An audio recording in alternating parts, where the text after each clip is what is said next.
Las agencias, las marcas, las empresas necesitan una cara visible. Con el auge de las IAs, realmente lo que te hace conectar es la persona que te está hablando. Yo creo que todo se resume en top of mind, o sea, además de hacer las cosas hay que contar que has hecho las cosas. Creo que está súper hypeado el ser entrepreneur y creo que es un error. Conviene trabajar por cuenta ajena. O sea, tú en Twitch puedes tener 500.000 de seguidores y tener streams que te ven 70 personas. ¿A qué le estamos poniendo precio? Yo, marca, ¿por qué estoy pagando? Crear el precio ha sido seguidores, pero bueno, yo creo que ya se sabe que eso...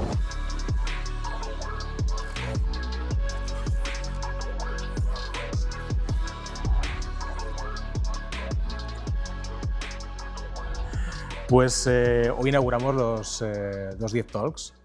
Gracias, Jaime, por empezar esta nueva andadura en contenido profesional.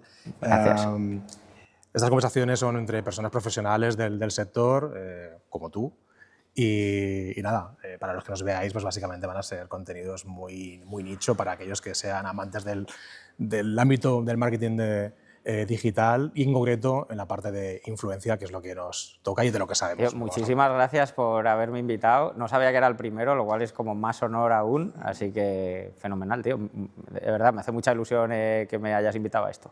A ver, cuando estabas pensando en nombres es como, tío, tiene que ser Jaime, de tantos años ya trabajando, bueno, tantos, sí. Yo tengo la sensación de que soy nuevo, de que acabo de llegar, pero es verdad que ya llevo tiempo, sí, sí. No, llevamos ya como 3 o 4 años ya hay todos. A ver, la agencia empezó en 2020, sí, ya son 5 años, y la productora, pues nosotros venimos antes de producción, fue en 2018.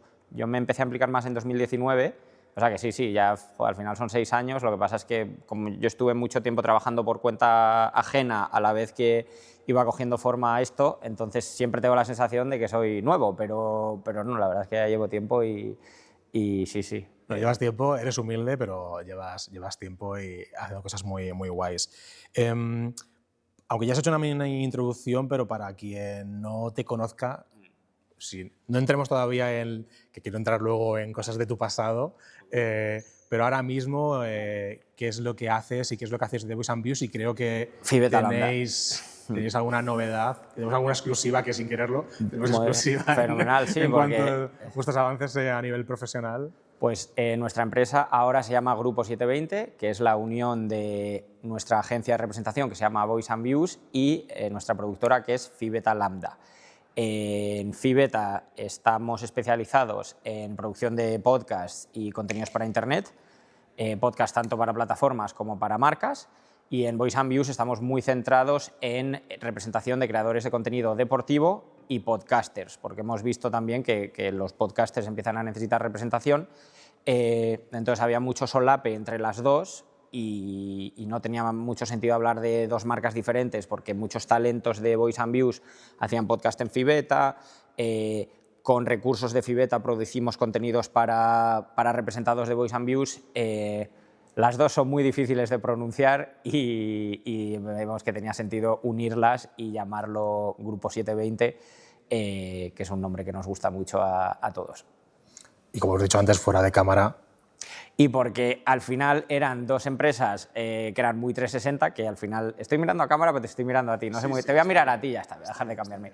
Al final eran dos empresas que eran muy 360 porque pues, en la productora también hacíamos pinitos de representación y en la agencia pues, muchos proyectos de, oye, vamos a hacer un directo especial por el cierre de mercado. Pues lo grabamos en nuestro plató con nuestros recursos de producción y eso cae más en el terreno de Fibeta Lambda. Entonces, las dos eran muy 360 y decidimos llamarlo Grupo 720 por eso y por otras cosas que nos gustaban a todos y sobre todo lo que decía, que sea un nombre sencillo, fácil de recordar y tenemos un muy buen ejemplo que es 210 Agency, que es verdad que creo que mezclar números con palabras a mí por lo menos me gusta mucho y esperemos que la gente nos recuerde bien y se aprenda a Grupo 720. Esto es importante porque a nosotros nos pasa que a la gente parece esto un poco como autopromoción, pero bueno, luego los editores ya lo cambiarán y dejaremos esto para aparte, pero es interesante porque a la gente le cuesta decir el nombre de la compañía y claro, como hasta ahora nunca habíamos hecho nada de marketing nuestro propio, es como 210, es como, a ver, 210 no, porque hay un punto entre tal. Entonces va a venir bien también por vosotros para que la gente empiece a aprender cómo se dice realmente el nombre de la compañía. Una tontería, tío, pero hay que repetirlo muchísimo. Sí. El top of mind es mucho más importante de lo que creemos muchas veces. Nosotros siempre cuento lo mismo, y si quieres ahora profundizamos un poco en los orígenes o donde tú quieras llevar la entrevista, que al final es tu formato, pero yo creo que una cosa que hemos hecho muy bien y a la vez muy mal es que hemos hecho proyectos de bastante envergadura. Yo creo que hemos hecho los podcasts más grandes que se han hecho en España, desde que hicimos el de Risto Mejide y Laura, que parece que fue hace una eternidad, pero no hace tanto.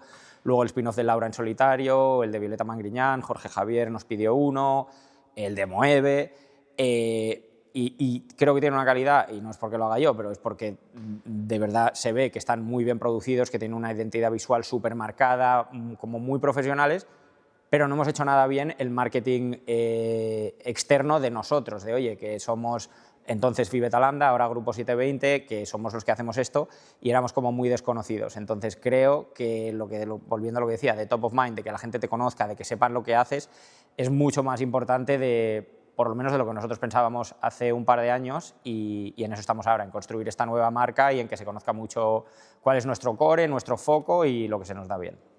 Y entiendo que en esta nueva andadura seguiré puseando lo que ya hemos visto en otros podcasts, como pueda ser de José Elías, donde él hablaba que soy el CEO, soy el influencer, tengo que ser el propio influencer de mi propia compañía.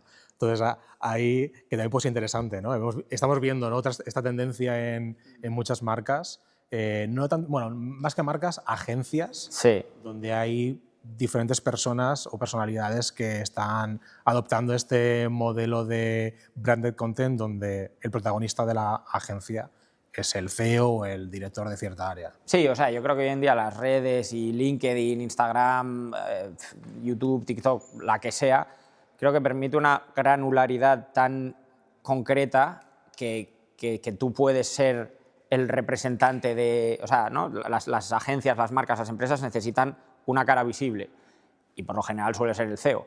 Entonces creo que las redes hoy en día te permiten ser como tan específico y seguir tanto a una persona en concreto que parte del contenido que subamos Alberto, mi socio, Antonio o yo, tiene que ir muy centrado a, oye, somos las caras de esta empresa, porque muchas veces se confunde y en plan tú piensas, yo qué sé, el otro día vi un estudio que decía que tienen como mucho más impacto las empresas, las redes de las empresas en las que hay una cara visible, como por ejemplo Banco Santander.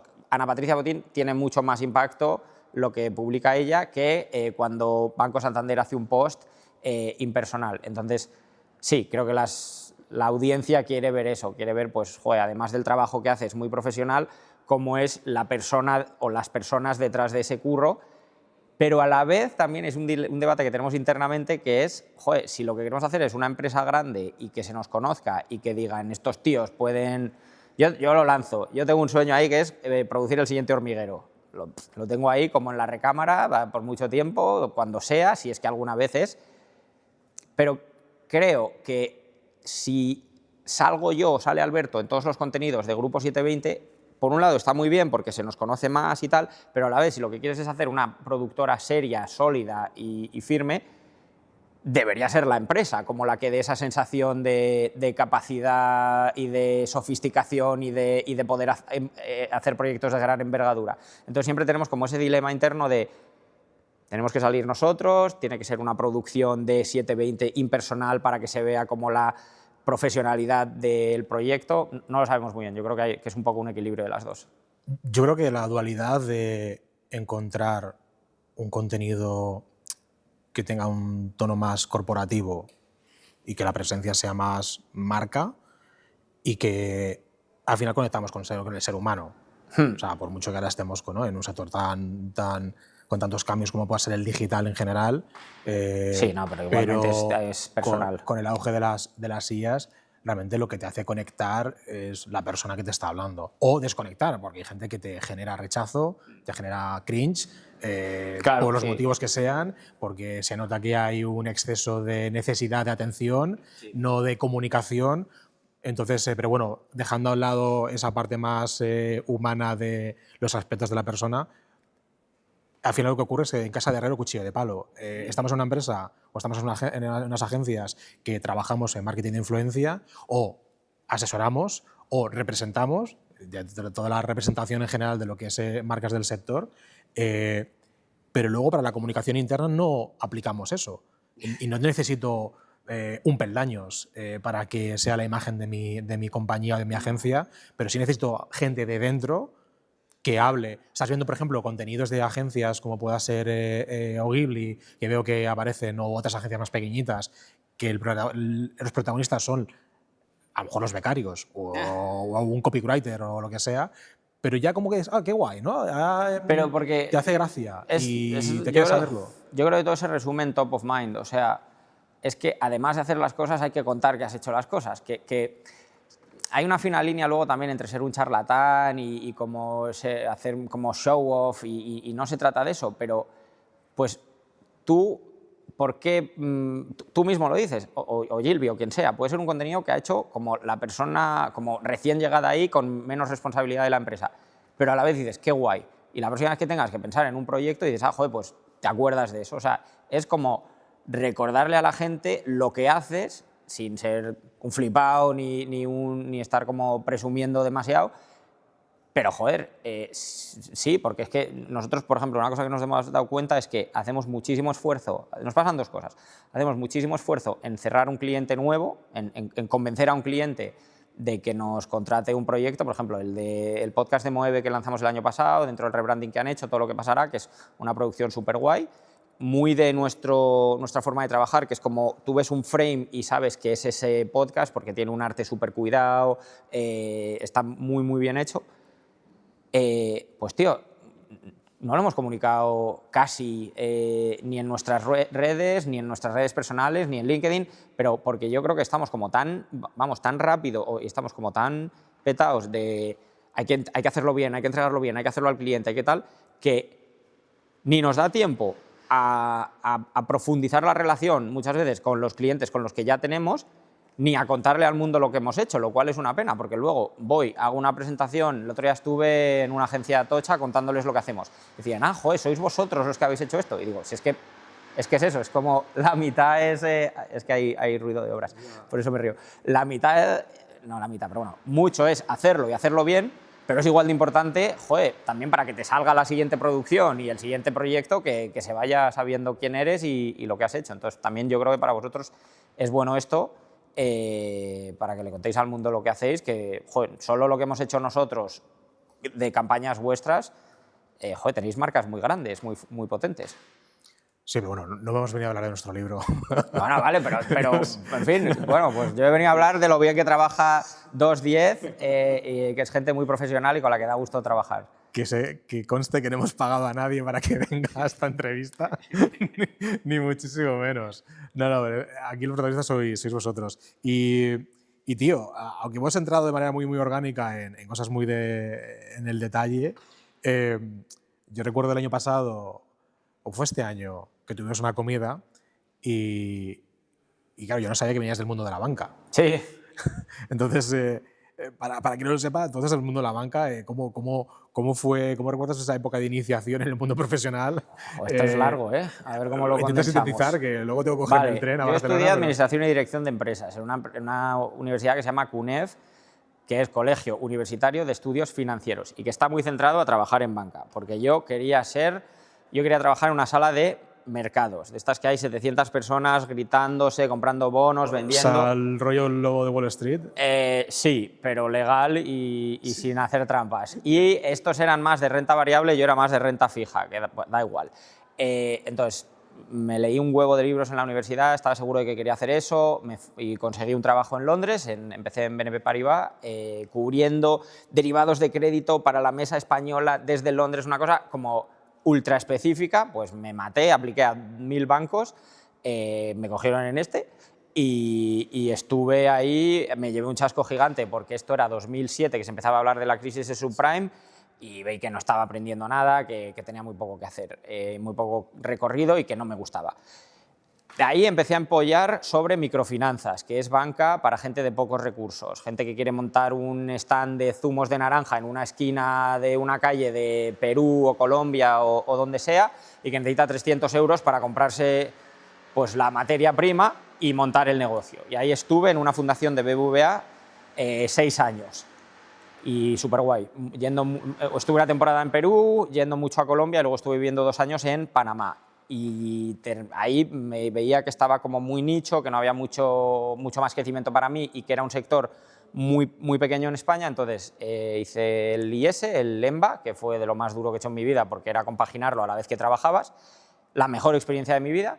De ahí me cambié al Corte Inglés, nada que ver con banca ya, para la división de hogar. Trabajaba para la directora general de la división de hogar, que tenía como un mini gabinete de 4 o 5 personas, que estábamos como todos los proyectos que impulsaba ella, nosotros hacíamos como la implementación. Y era desde qué tenedor se compraba y a qué precio, hasta qué sofá, era menaje, textil y muebles. Y ver cómo se colocaba en la tienda, precios, descuentos, la verdad es que es súper enriquecedor, nada que ver con todo esto. Conocí entonces a la que es mi mujer hoy en día, que se llama Rocío, que tiene un perfil en Instagram que es Rocío My Blog, que empezó en blogs hace mucho tiempo y a raíz de eso me empezó el gusanillo de redes sociales. Del Corte Inglés me fui a una empresa de Big Data también para retail, que era guay porque era una startup, se llama Nextail, que era como pues, desarrollar software para que cadenas de ropa fueran más eficientes en su gestión de stocks. Y en paralelo, ya viendo con Rocío sus colaboraciones, cómo funcionaba y eso, yo me impliqué en una productora que se llama Phi Beta Lambda haciendo un podcast sobre emprendimiento que se llamaba Pero entonces un podcast sobre reinventarse, que como yo había hecho todos estos cambios de curro, de banca de inversión a desarrollo, a retail, a tal, entrevistaba a gente, esto era en 2018, antes de que hubiera este boom de podcast, pero porque a mí me gustaban mucho las entrevistas long form, y entrevistaba a gente que había lanzado empresas y sobre todo desde el ángulo de, joder, tú eras contable y ahora tienes un restaurante o cosas así.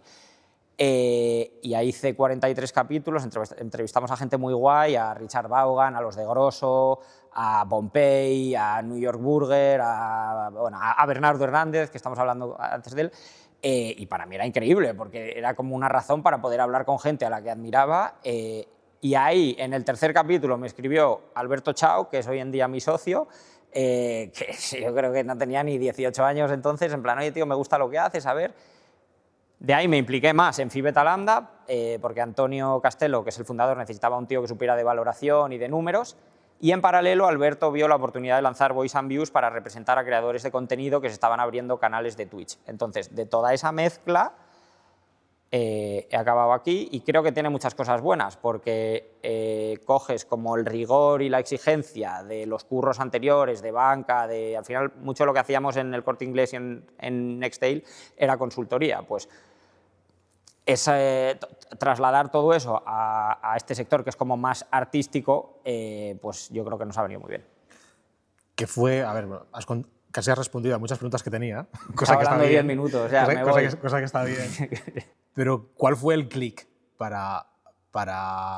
no hubo clic? Es como, tío, fue todo muy orgánico, fue muy smooth, no hubo ningún clic para que pasase de lo que estaba haciendo, ya no en banca, sino lo que has dicho, ¿no? en el Corte Inglés, en ECI, a de repente montar la agencia. A ver, en realidad fueron varias cosas. Y, tío, me mola estar aquí porque creo que una cosa que la gente infravalora mucho es el emprender desde un curro. O sea, creo que está súper hypeado el ser entrepreneur y tal, y creo que es un error. Creo que conviene trabajar por cuenta ajena, creo que conviene tener jefes, gente que te diga que te equivocas. Yo en el Corte Inglés siempre cuento lo mismo, o sea, no lo he pasado peor. Recibía el primer email a las 6:30 y el último a la 1:30 de la mañana. Pero fue lo mejor que me ha pasado en mi vida. Me despertaba por la noche y decía, voy. Y lo hacía, me miraba en plan de, ¿qué cojones te pasa? Porque estaba, pues... Bueno, lo mejor y lo peor. Sí, o sea, sí, pero profesionalmente lo mejor. Y es verdad que es una persona súper exigente, pero, tío, hay que pasar por algo así. O sea, yo ahora lo veo y digo, joder, el rigor que le pongo yo a las cosas, en las cosas en las que me fijo, las vueltas que le doy, pulir y tal, eso, eso te lo enseña un curro muy exigente. O sea, los consultores, los banqueros de inversión que trabajan 14 horas al día, eso se lo llevan aprendido. Entonces, lo que hizo clic para mí fue que había estado 3 años compaginando el podcast, alguna producción, alguna cosa que vendíamos a Spotify y la agencia de representación con mi anterior curro y que no podía más, que estaba ya quemadísimo. Mi mujer estaba embarazada de 4 meses de nuestra hija mayor, de Carmen, y ya me veía que estaba blanco, en plan de no puedo, porque al final eran como 3 curros en simultáneo. Y mi plan, pero no lo idea, era aguantar hasta que naciera para tener la baja de paternidad. Esto igual está mal y se me van a echar encima por aprovechar la baja de paternidad para trabajar en otras cosas, pero mi plan era eso, era aguantar hasta la baja de paternidad para tener tiempo para pensar qué hía. Pero estaba tan agotado que Rocío me dijo, mira, si te la vas a jugar, hazlo ahora, que tienes 5 meses, mátate con esto, porque tienes esta ventana de 5 meses hasta que de verdad no puedas, y si ves que te la pegas, pues vuelves a buscar un curro por cuenta ajena y ya está. Y eso hice, tío. Y me maté esos 5 meses. Es verdad que ya teníamos algo de tracción, ya teníamos alguna colaboración con los representados, ya llevábamos pues, a Nico Abad, a Rubén Martín, que tenían alguito ya recurrente, pero fue eso básicamente, en plan de llegar a un punto en el que no podía más físicamente y decir, pues tengo que apostar por un lado y por el otro. Sabía que el otro no era para mí, que no me veía a largo plazo y fue eso. Pero volviendo a lo de antes, no descarto volver a trabajar por cuenta ajena y quiero como desmitificar un poco lo de la hiperfelicidad de ser tu propio jefe, autónomo y todo eso, porque no, porque sufres igual y de verdad creo que está como muy desvirtuado lo que es trabajar por cuenta ajena. Yo he tenido curros por cuenta ajena en los que he sido súper feliz y en los que he aprendido muchísimo. O sea que... Bueno, hay cierta romantización en estos aspectos y hasta que no... Bueno, decimos emprender en un ámbito digital, pero puede ser, como tú has dicho, ¿no? Una persona que viene del mundo de, no sé, de una consultora como pueda ser Price o etcétera, y de repente se hace panadero. Sí, pues seguro que de panadero se lleva disgustos miles. O, por ejemplo, conocía un caso de un taxista que estaba en el Grupo Capital, discoteca conocida aquí en Madrid, sí. Y el tío era chofer ahora.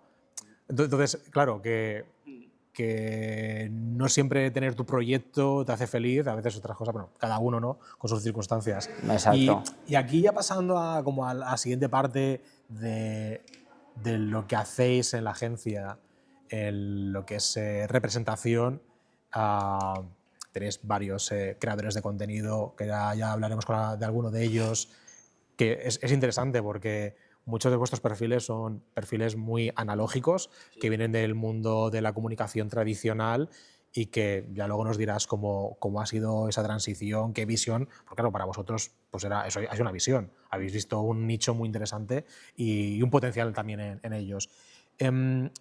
Como pregunta, para ti, ¿cuál sería ese checklist, o sea, mínimo que debería de cumplir un influencer a la hora de representarlo? O sea, ¿tienes algunas características que digas, check, reúne estas 3 cualidades y hablas con tus socios, con Alberto o con quien sea y, oye, vamos a hablar con él? A ver, lo primero es que creo que depende mucho de la agencia y de cuál sea el foco de tu agencia. Nosotros en este tiempo nos hemos dado cuenta que nuestra especialidad es creadores de contenido deportivo y podcasters, porque es lo que se nos da bien y donde de verdad podemos conseguirle oportunidades a ese tipo de creadores de contenido. Entonces, pero hay agencias que son súper polivalentes y que no están especializadas.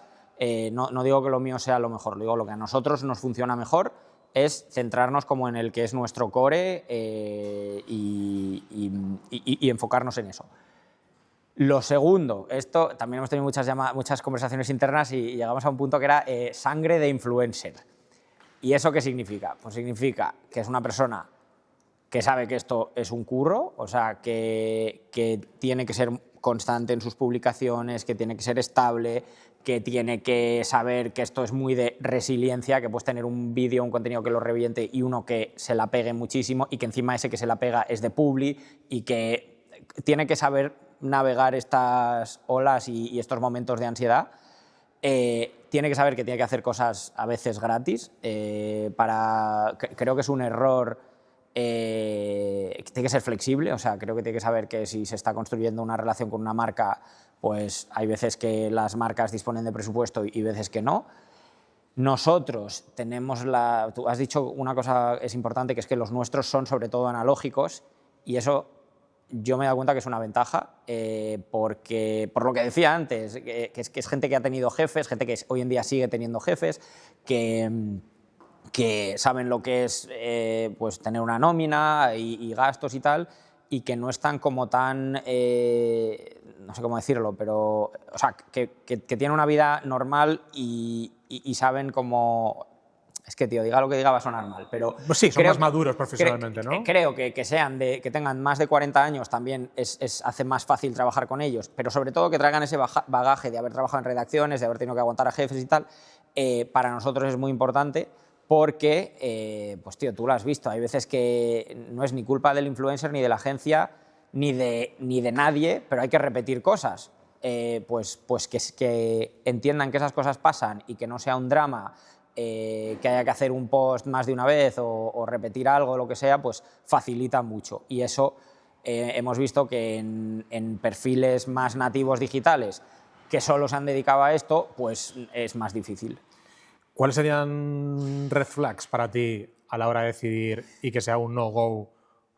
Porque habéis tenido perfiles, sí. Y claro, habéis tenido ya un aprendizaje con algunos de Sí, ellos. no, a ver, no diremos nombres. No, pero yo flipo, eso... y volviendo a lo que dices de que ya debo llevar tiempo, porque sí que nos escriben casi todas las semanas gente de, oye, a ver si me podéis llevar y tal, y nuestro principal red flag es que no queremos decepcionar a nadie. Ese es como el primero de todos. Y a nadie me refiero ni al posible nuevo fichaje, pero sobre todo a los fichajes que ya tenemos y que han confiado en nosotros desde hace mucho tiempo. Porque nuestro enfoque a la hora de montar la agencia, un poco por cómo veíamos eso que decía del rigor y por los recursos que teníamos, que en realidad éramos pues sobre todo Alberto y yo, veíamos que había agencias que representaban a 50, y eso genera lo que se llama un long tail, que tienes como a 4 tochos y a 45 que son más pequeños, y yo decía, yo no tengo tiempo ni recursos para hablar con 50 personas casi a diario. Entonces dijimos, vamos a llevar a poca gente, pero llevarla muy bien, intentar optimizarles en el sentido de que tengan distintas verticales de marcas, de colaboraciones, recurrentes en el tiempo, y me quedo ahí.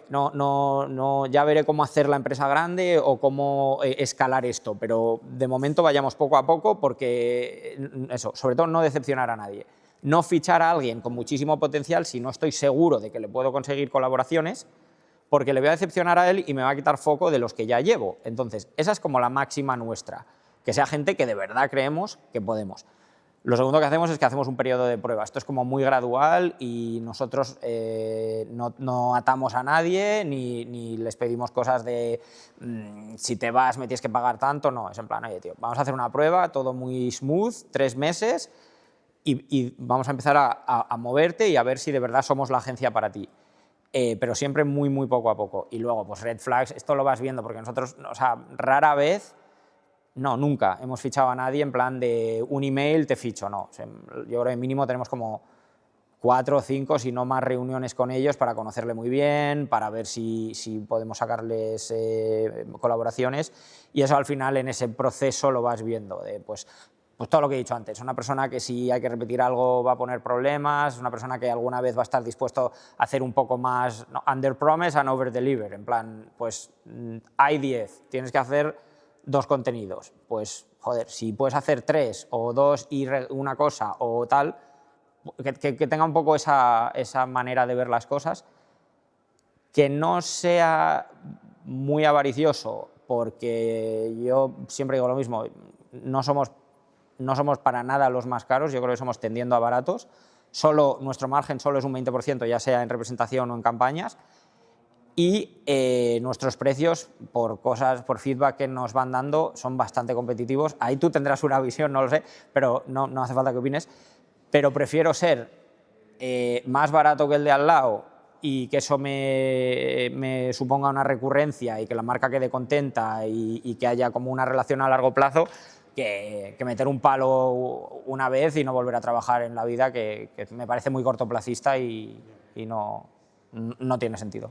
Ahora que mencionabas el tema de los costes, bueno, sabemos que, porque nosotros sí estamos, cuando os contactamos para campañas, siempre estamos con el tema de los CPMs, el famoso CPM, que todavía no hay una estandarización de cómo calcularlo, cómo no calcularlo, qué es lo que metes, qué es lo que no metes. Que bueno, es algo que siempre se está trabajando, en este caso con la IAB, que se trabaja ese tipo de cosas y profesionalizar un poquito más.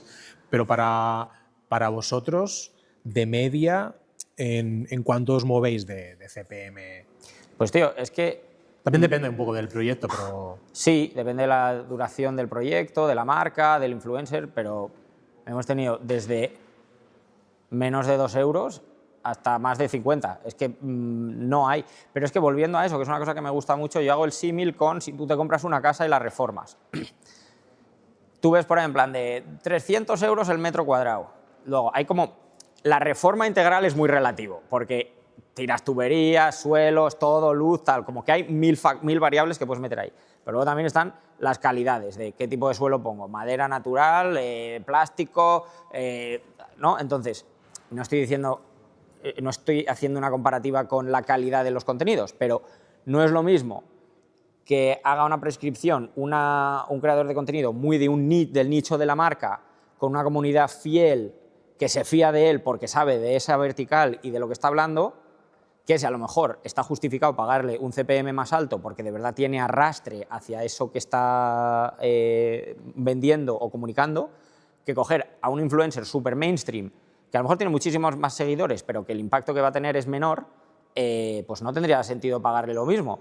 Entonces, nosotros otra cosa en la que nos fijamos mucho es en el concepto de comunidad y arrastre. Por ejemplo, gente que Joan Pradels, que es nuestro referente en fitness.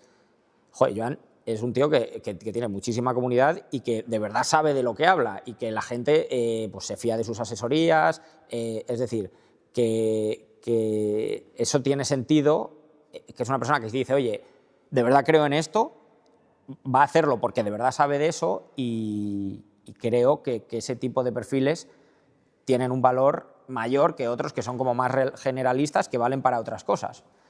No sé si te he contestado. Lo que vengo a decir es que creo que reducir todo a un CPM es muy difícil, es como reducir todo a un precio de reforma por metro cuadrado, porque entran 1000 variables y a lo mejor una reforma de 300 metros cuadrados es mucho peor o mejor para lo que estás buscando que una de 1500. Pero esto es como cualquier KPI, que al final tienes que ponerlo en contexto. Porque es lo de siempre. O sea, te puede parecer poco un 5%, pero depende de a qué le apliques ese 5%. Entonces es costo como todo. El 15 euros de CPM te puede parecer poco, dependiendo de quién seas, de qué marca seas, en qué vertical desarrolles y qué tipo de contenidos. O sea, que es todo algo a tener muy en cuenta y que siempre tienes que contextualizar y explicar muy bien.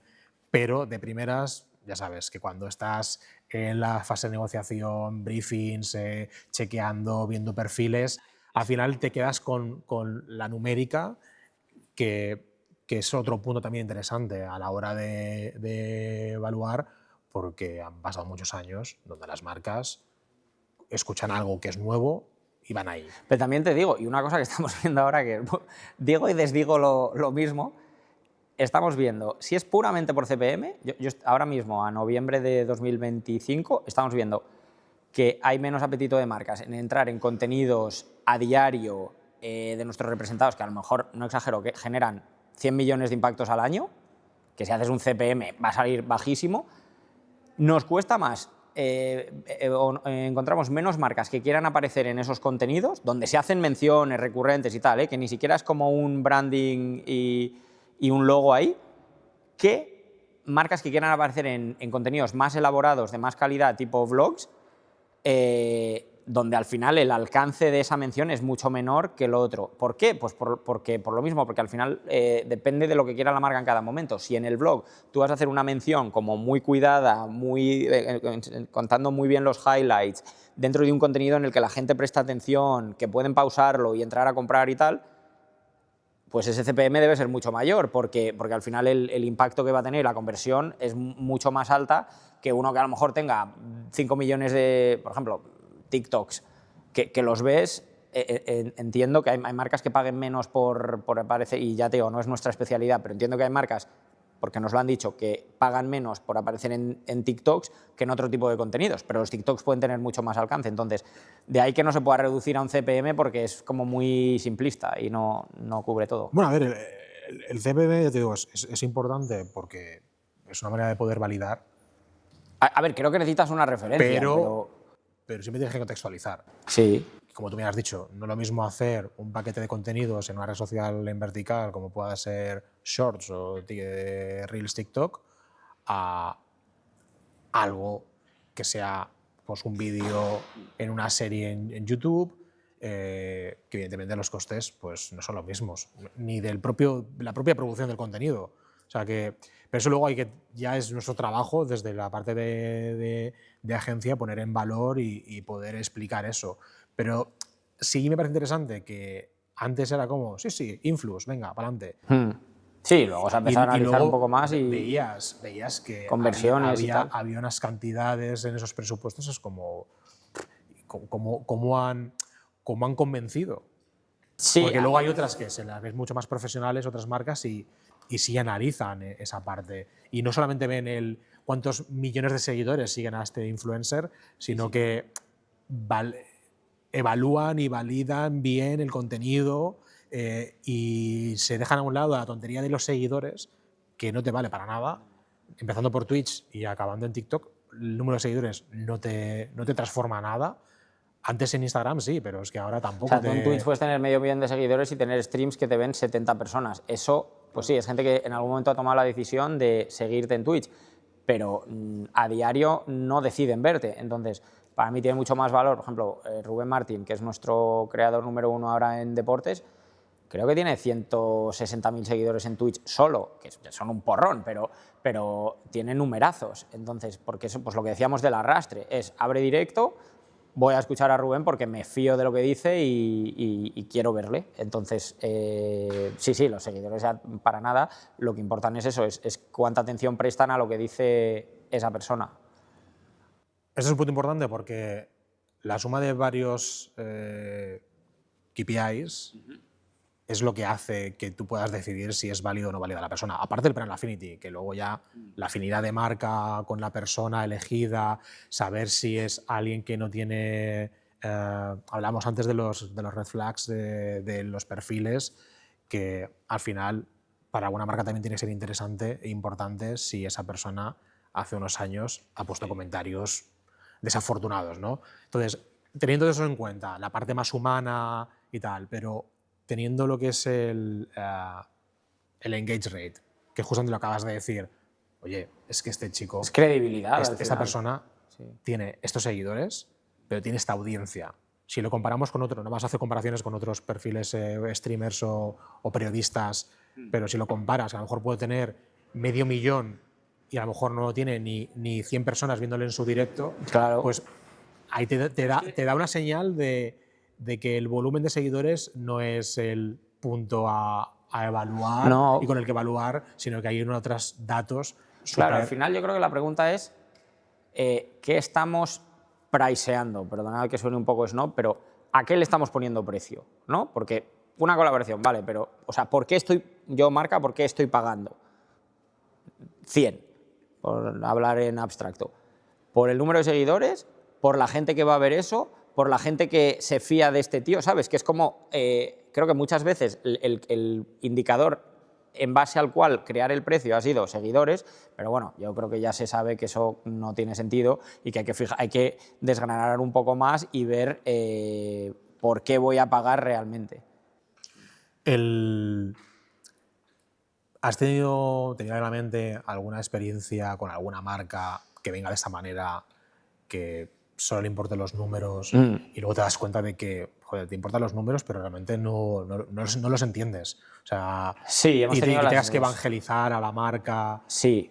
O sea, y yo creo que parte de lo que hemos hecho nosotros, también con estos creadores de contenido más old school y no nativos digitales, ha sido explicar a marcas muy tradicionales que se pueden hacer cosas en Twitch y YouTube y que es un espacio nuevo, más eficiente a lo mejor que otros.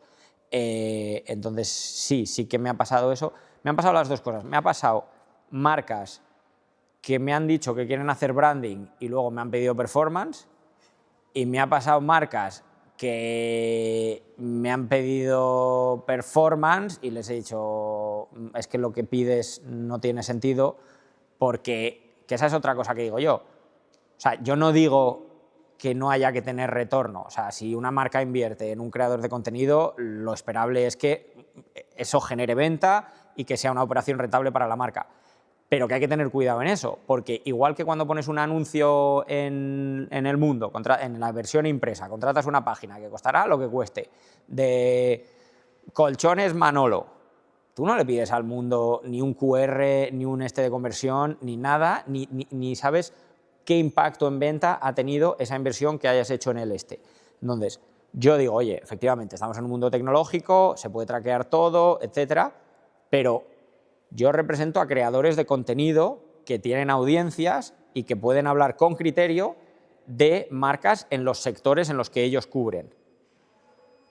Yo te aseguro a ti, marca, que nuestro representado va a hacer una mención exactamente como lo dices, vamos a seguir absolutamente todos los parámetros que dices, siempre que tengan sentido dentro del contexto, del contenido, y vamos a poner toda la carne en el asador para que sea lo mejor posible esa mención. Pero lo que pasa desde que el usuario ve el link y hace clic, lo que viene después, eso está totalmente fuera de mi control. Yo no sé si tu landing page no funciona bien, si tu precio realmente no es más competitivo que el del de al lado, si tu producto es bueno, es decir... User experience. Sí. La experiencia de usuario es negativa, tienes 1000 fases de proceso para luego acabar la venta, pues evidentemente también claro, en el funnel... yo te aseguro que todo lo que está en nuestro control va a salir bien y según los términos acordados, incluso si hemos acordado un objetivo de CPM y no lo conseguimos, hacemos más contenido hasta llegar a eso, que ese ha sido nuestro compromiso. Ahora, yo no puedo comprometerme a que te voy a hacer 1000 ventas o 2000 o las que sean, porque no depende de mí. Yo no sé si tu producto es hipercompetitivo o la oferta que estamos anunciando es mejor que la del resto del mercado. ¿Os ha pasado que os han intentado cerrar contratos en base al CPA, al coste de adquisición que consiga el influencer? Sí, a ver, yo creo que es como la evolución... ¿Como mandatorio? Sí, creo que es la evolución natural de los creadores de contenido, ¿no? Que primero les mandan producto y están súper contentos de, joder, qué guay, si esto que hago como hobby y me están regalando periféricos o, en el caso de lifestyle, ropa o tal. Luego te das cuenta que eso es muy asimétrico porque genera beneficio para la marca, pero solo le cuesta el coste de ese producto, que generalmente es como una tercera parte del precio de venta. Lo siguiente es, vale, pues ni para ti ni para mí, te mando el producto y vamos a comisión, pero ahí lo mismo, que es, joder, tú si no vendes, tú ganas, sí o sí, porque me has mandado una cosa que te cuesta un tercio del precio de venta y has tenido toda esta exposición. Entonces, yo lo que digo es lo mismo. Nuestros creadores de contenido no son comerciales. Si quieres ir puramente a performance, pues a lo mejor no soy tu canal. Lo que te aseguro es que se va a hacer una mención muy bien hecha, que incluso tenemos una colaboración recurrente con Mutua Madrileña, que patrocinan a varios de nuestros creadores, pues ya es como parte del contenido, es como un running gag en el contenido y eso, joder, yo creo que eso tiene un valor y hace que esté en la mente de la gente cuando va a comprar un seguro. ¿Os está sorprendido algunas marcas que os hayan contactado? Porque es como... Hay marcas muy endémicas del sector, pero hay otras que os hayan sorprendido con alguna petición, alguna marca en concreto. O sea, entiendo que las que puedan sorprender son marcas de tema de gambling o temas criptos, pero hay alguna marca que digas, ostras, no me esperaba que esta marca me llamase. A ver, sí que me ha sorprendido... Sí, no, o sea, al principio nos sorprendía Joder, pues por ejemplo colaboramos en varias ocasiones con Talleres Midas, que tú lo ves y dices, joder, es como una cosa, Sí. una marca como muy clásica, muy tradicional y joder, están entrando en YouTube, en TikTok y tal, esa sí, pero la verdad es que cada vez menos, porque yo creo que ya está como tan aceptado que es un medio más en el que hacer publi que no. A ti, bueno, te pregunto un poco a ti, hombre, que tú llevas más tiempo que yo en esto, una cosa que te haya sorprendido a ti de joder, estos tíos están en Twitch. ¿De vosotros te refieres? No, de ti, de algo que hayas visto. Estoy rompiendo la entrevista. Bueno, no, pero sí es cierto que al principio, a ver, yo soy muy de radio. O sea, en ese caso soy muy boomer, por muy moderno que sea. Entonces, sí es cierto que me sorprendió encontrarme y parece que está planificado, pero a los Nico Abad, a Rubén, a Siro también, evidentemente, a, a estas personas que los has podido ver en Cadena Ser, Grupo Cope o las has podido ver en medios de comunicación en tele, como pueda ser Mediaset y tal, y dices, ¿qué coño hacen en Twitch? Te ha sorprendido más los representados que las marcas. Sí. Claro, a ver, luego hay marcas que sí, a ver, marcas del mundo de la banca, pues te pueden sorprender lo que han hecho en algunos casos. No vamos a entrar a hablar de ciertas marcas ni las personalidades que han contratado en su momento, porque no estamos aquí para hacer enemigos, pero en la parte de influencia sí me sorprendió porque, bueno, y también gente del mundo de Sálvame, que también estuvisteis. De mis proyectos favoritos. Claro, entonces ahí sí sorprende porque... A ver, mira, eso es una cosa que nos sorprendió. He trabajado en Mediaset y he visto a la gente que iba al estudio. Entonces ves la media de edad y de repente ver ese tipo de contenido en YouTube o en que fue un proyecto Twitch. súper guay. Por contarlo muy rápido, nosotros teníamos muy buena relación con la entonces fábrica de la tele, con Óscar y Adrián, y nos pidieron ayuda para hacer la transición cuando decidieron relanzar Ni que fuéramos, que era el antiguo Sálvame. Nos pidieron ayuda para ponerlo en marcha en los canales de Twitch, de YouTube, buscar el CM, la estrategia, tal. Y fue aparte que fue un proyecto divertidísimo porque nos lo pasamos muy bien, fue súper enriquecedor ver, joder, bueno, luego también te sorprende porque ni la audiencia es tan mayor, ni la gente que ve Sálvame o veía Sálvame es tan mayor, pero sobre todo ver esa transición que se hizo de, pues me voy a bajar Twitch para verlo en la app, pues en vez de verlo en Telecinco lo voy a ver en YouTube, que joder, me lo ha instalado mi nieto o lo que sea, y ver los numerazos que hacían, que es que estaban entre las dos a lo mejor en 25.000, 30.000 viewers, que es muchísimo en simultáneo. Y eso sí que fue una sorpresa y pues mira, es un ejemplo de un medio como súper tradicional de tele de toda la vida de verlo en redes. Ese fue súper interesante. A ver, hay un contexto que eso ya es guerras de televisiones, productoras y tal, que tampoco entraremos, pero sí es algo, respondiendo a tu pregunta, que me sorprendía es que es genial. O sea, que luego creo que comentaste, ¿no?, que había algunos periodistas, ¿no?, presentadores de telediario que también se habían acercado, se habían preguntado. No sé si puede ser ahora mismo no me acuerdo, que había un periodista que también se había retirado creo que era de Telecinco, y os escribió y os preguntó. Sí, nos escribe gente de vez en cuando que también les digo lo mismo, de en plan, sí, si tú ya tienes una comunidad y un criterio y gente que se fía de ti, puedes hacer contenido en redes, pero quiero que sepas que es duro, o sea, que lleva mucho tiempo. Yo creo que Twitch es la plataforma más sacrificada porque tienes que echar muchas horas y tienes que hacer esa travesía del desierto de abro stream, tengo a 3 personas, al día siguiente 7, al día siguiente 9, al día siguiente 2. Y, o sea, lleva mucho tiempo construir una audiencia en streaming. Claro. Y para ir acabando... Sí, que tienes que coger el tren.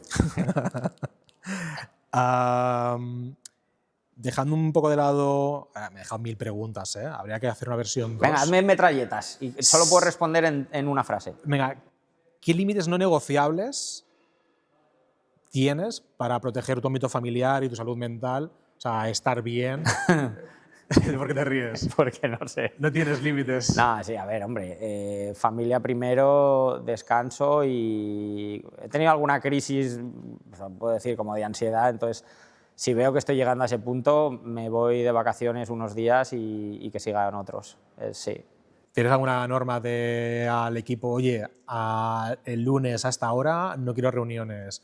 O... No, les pido que vengan a la oficina, que nos veamos en la mitad de la semana, martes, miércoles y jueves, y no hay horarios porque creo que igual que pues a lo mejor un sábado te toca hacer algo, pues no te voy a poner más restricciones. O sea, esto es un curro muy exigente, muchas veces las menciones se hacen a las 9 de la noche y tienes que estar pendiente, entonces no hay... Intento que haya la menor rigidez y la mayor autonomía posible, y también, que esto es un punto importante, en la retribución. Es decir, que cuanto más hagas y más negocio generes, porque eso es una cosa que no hemos hablado, que me molestaba mucho de trabajar de cuenta ajena, por cuenta ajena, que era la caja negra de los bonuses, que tú puedes trabajar de 9 a 10 de la noche, que un año cobrabas más, otro cobrabas exactamente lo mismo. Entonces, como que intentamos que haya correlación directa entre las cosas en las que participas, el trabajo que haces y el negocio que traes y lo que ganas a final de mes. Ya.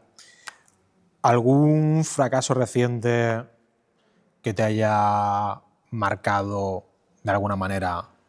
A ver, sí, pero tío, es topicazo, pero es que hay que verlo como cosas que aprendes. Pues hace unos años se nos fue un representado que lo cogimos siendo muy pequeñito, le hicimos crecer mucho, era muy rentable, pero no era de deportes, y se fue a otra agencia. Y fue un golpe gordo, porque joder, nos representaba como a lo mejor un 7-8% de la facturación, que no es una tontería, y no, incluso más.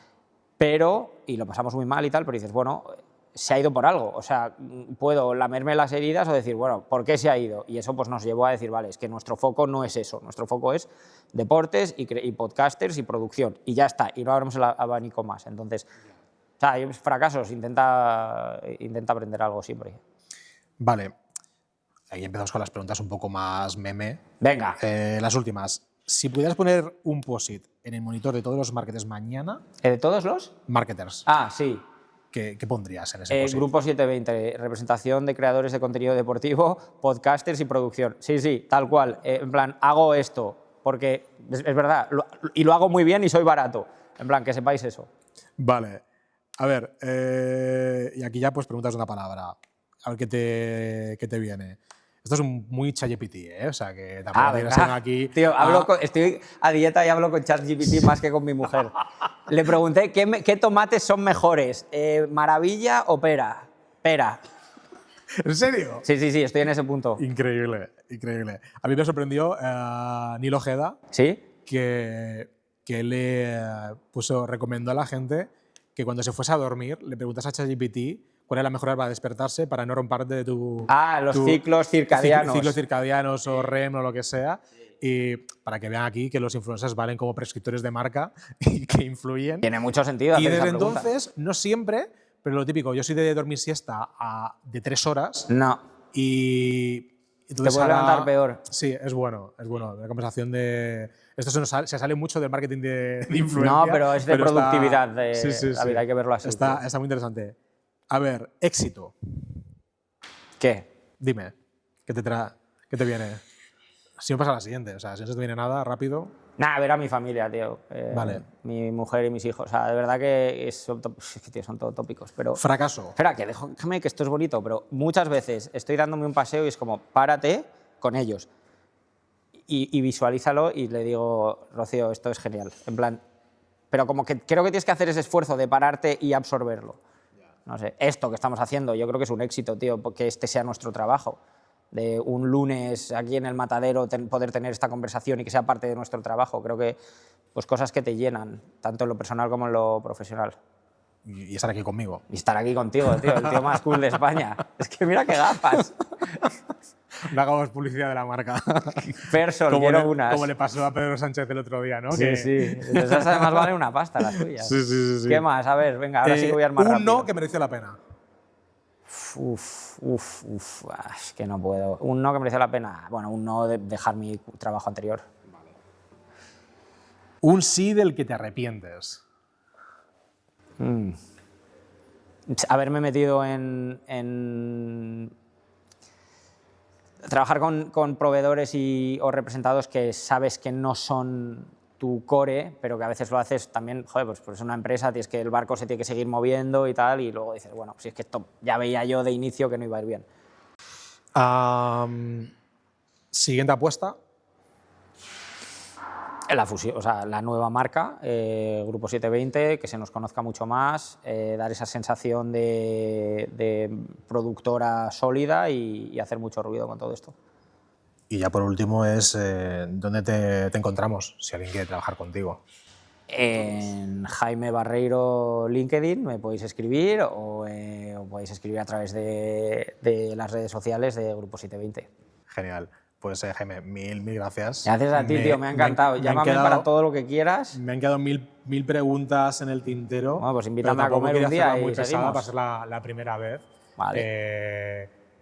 Nos verán 5 personas, seguramente. Bueno, oye, Obama empezó así, iba como a casas a hablar con familias y tal, y lo mismo, decía, creía que iba a haber 15 y había 4, y al día siguiente 14, y bueno, pues no sé, da igual, tío. El caso es compartir, si alguien le ha aprendido algo con esto, o se le ha inspirado, o le hemos aclarado alguna duda, pues habrá merecido la pena, y si no, pues hemos estado tú y yo aquí hablando un rato y... Sí. Que siempre viene bien. Para la gente que lo vaya a ver en YouTube, pues pueden dejar abajo en los comentarios, podrás responder a todas las preguntas que hagan, será tu responsabilidad. Respondo, sí, a todo lo que haya respondo. O escribidme por Instagram, jaime.barreiro, creo que soy, y ahí encantado. Yo, tío, a casi todo, y esto me lo dijo Richard Vaughan, a casi todo el mundo le digo que sí. Luego, pues a algunos te arrepientes, pero nunca se sabe, tío, de dónde va a surgir algo. Nunca sabes. Pues nada, tío. Venga, muchas gracias. que te tienes que ir, que tienes que coger un tren. Y nos vemos. Gracias, tío. Chao. Chao. Chao.